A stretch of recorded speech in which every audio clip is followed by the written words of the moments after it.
Hi guys, welcome to the video. Today I will show you how to change a battery in a Nissan key fob. First of all, you need to take out the physical key from inside of the key fob. There is a little plastic knob. Here is the physical key.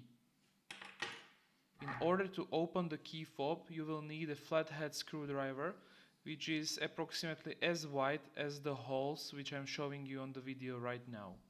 You insert the screwdriver and you twist, so the key gets open.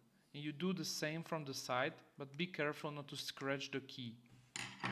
Now you can easily open the key. And here is the inside of the key fob. On the right side you can see the battery. So you take a flathead screwdriver and take out the battery. The battery type is CR2032. As you can see, the battery goes inside with the writing down, so make sure you put it in the right way.